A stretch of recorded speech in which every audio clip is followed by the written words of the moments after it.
Fala galera, tudo beleza? O assunto de hoje é cartografia. Dentro de cartografia, as projeções cartográficas. Vale lembrar que a cartografia é a arte de confeccionar ou de elaborar, produzir cartas ou mapas geográficos. Sendo assim, levamos em consideração que um plano de projeção será responsável pelo processo de planificação da esfera terrestre e assim o plano de uma área representada. Aí que entram as projeções cartográficas, o plano de projeção utilizado para planificar a esfera terrestre, beleza? Tipos de projeções que temos, que foram utilizadas nesse processo. Destaque para a projeção cilíndrica. A projeção cilíndrica, ela teve como plano de projeção um cilindro envolvente a esfera terrestre. E logo ele é planificado, sendo assim, todas as partes do planeta Terra, dessa esfera, está sendo representado de uma única vez. Destacando que paralelos e meridianos são linhas retas e que se cruzam, formando ângulos de 90 graus. Um ponto destacado, a projeção cilíndrica ela possui alguns tipos. Primeiramente, vamos destacar aqui a projeção cilíndrica conforme, que é a projeção de Mercator. Conforme ele será identificado ou trará uma ideia de maior fidelidade às formas dos continentes. Então repare nos contornos dos continentes, que eles são mais fiéis à realidade, principalmente aqui nas áreas de média e baixa latitude. Isso é em caráter devido ao momento que ela foi elaborada. Ela foi elaborada no período das grandes navegações, no período do mercantilismo. Então era necessário que os contornos dos continentes eles fossem fiéis à realidade, em razão da necessidade de traçar rotas entre as metrópoles europeias e as colônias do continente americano. Metrópoles europeias, o destaque aqui por uma visão eurocêntrica, a Europa no centro do mundo, uma ideia de influência, uma posição hegemônica, ok? Uma outra situação, olha a questão das áreas dos continentes em áreas de grandes latitudes. Então você tem, por exemplo, uma supervalorização de áreas. Olha a Groenlândia, olha aqui a Antártida, certo? Então a projeção conforme de Mercator mantém as formas dos continentes em detrimento das áreas dos continentes, de acordo com a realidade, ok? Destacando sempre que a ideia dessa visualização de mundo é a partir de um ponto de vista europeu, dentro do eurocentrismo, a Europa no centro do mundo, beleza? Um outro tipo de projeção é a projeção cilíndrica equivalente, que ficou conhecida como projeção de Arnold-Peters, uma projeção do pós-Segunda Guerra Mundial, do período da Guerra Fria. Então, uma projeção que ela tem como ponto base, o princípio de uma oposição à visão de Mercator, é uma visão oposta àquela utilização de um cilindro conforme, no caso aqui, uma projeção cilíndrica equivalente, destacando as áreas. Então, olha aqui, por exemplo, a questão quanto Peters, destacando aqui em baixa latitude, a ideia é que os continentes eles foram esticados na zona tropical. Qual que é o intuito disso daqui? O intuito é de representar os países pobres, os países subdesenvolvidos, os países de terceiro mundo, ok? Diferentemente da visão de Mercator, que destacava a Europa. Olha o tamanhozinho da Europa em comparação aqui aos países da América Latina, da África, do Sudeste Asiático. Então, uma projeção que ela tem uma visão ideológica oposta à de Mercator, mas também uma visão cartográfica diferente. Então, ou seja, olha as áreas em baixa latitude, comparando-se às áreas de elevadas latitudes. Então, elevadas latitudes, ele reduz as áreas, porém, em baixa latitude, ele aumenta as áreas. Então, num quesito de representatividade diária, de acordo com a realidade, ela torna-se uma representatividade mais fiel, certo? Mantém as áreas dos continentes em detrimento, por exemplo, das formas. Os continentes eles foram esticados, ok? Então, projeção cilíndrica equivalente de Peters mantém área em detrimento da forma, ok? Destaca país subdesenvolvido, país terceiro mundista, enquanto que a de Mercator mantém a forma em detrimento da área, uma visão eurocêntrica. Projeção cilíndrica conforme Mercator, projeção cilíndrica equivalente Peters. Beleza?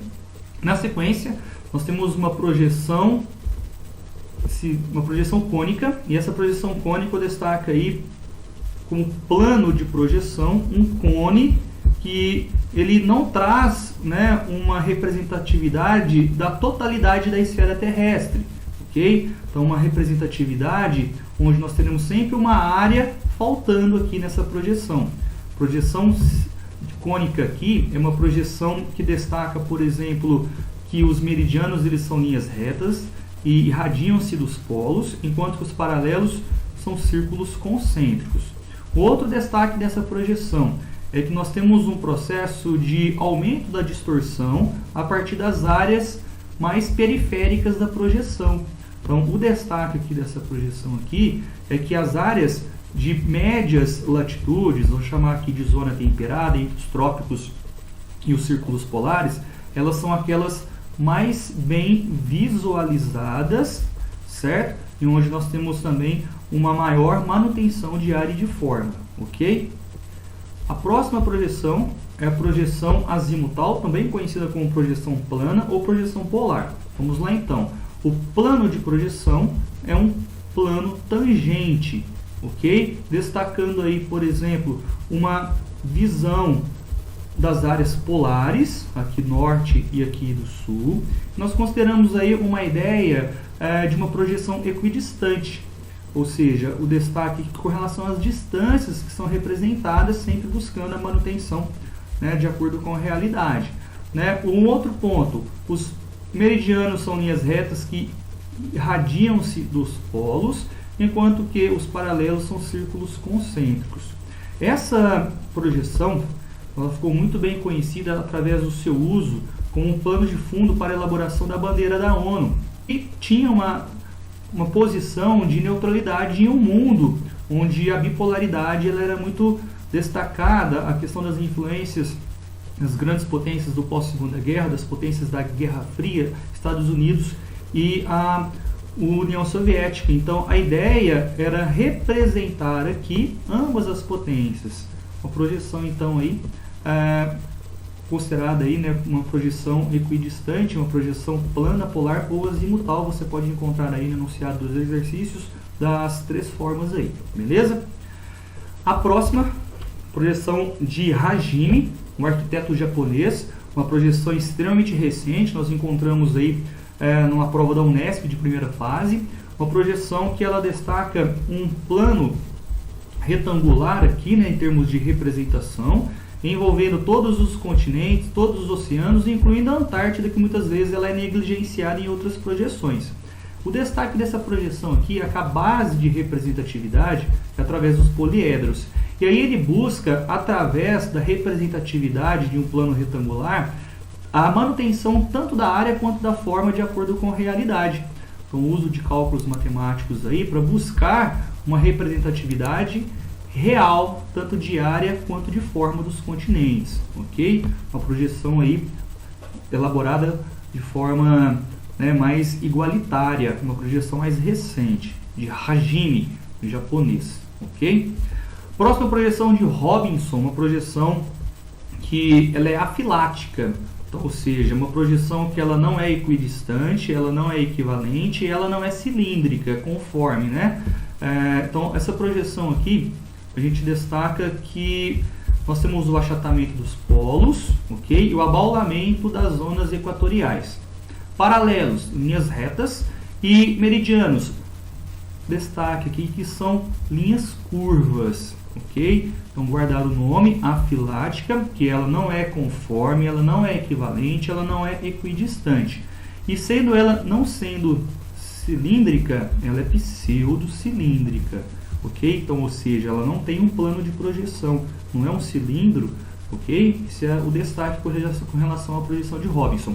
Essa projeção hoje ela é mais utilizada nos livros didáticos, ela vem aí para poder substituir a projeção de Mercator, porque aqui essa projeção não destaca nenhum tipo de visão de mundo, se é eurocêntrico, se é terceiro-mundista, tenta retratar aí com uma maior neutralidade e fidelidade com relação à área e forma, beleza? Próxima projeção de Booth, uma projeção aí que pelo formato você já destaca aí a descontinuidade da representatividade aqui da esfera terrestre, ela é conhecida como uma projeção descontínua. O destaque aqui que ela traz aí uma representatividade dos oceanos, mas ele descarta, ele não representa a totalidade das massas líquidas oceânicas do planeta Terra. Um outro destaque aqui é que ele busca a equivalência tanto quanto entre as áreas continentais e as áreas oceânicas, ok? Um ponto de destaque, centralização dos meridianos para lograr com maior exatidão aquilo que está sendo representado. O destaque aqui, ó, você tem uma centralização e nessa centralização nós temos aqui uma maior manutenção das características reais, tanto área quanto forma. Maior distanciamento dessa área centralizada, ou seja, as porções periféricas, nós temos as maiores distorções. O destaque aqui que ele mantém, né, a ideia de um formato elíptico da esfera terrestre, ok? E um outro destaque, uma anamorfose. Anamorfose é quando nós utilizamos de um mapa dos limites territoriais dos países para destacar um tema específico. Então, nesse ponto aqui, ó, anamorfose, mundo, população total em 2017. Então, os países mais populosos do mundo são aqueles que terão a maior representatividade diária. Então, a China, a Índia, os Estados Unidos, a Indonésia, o Brasil. São os países mais populosos. Logo, são aqueles que terão as maiores áreas representadas neste mapa conhecido como anamorfose. Beleza? Espero que tenha ajudado. Um grande abraço, até a próxima.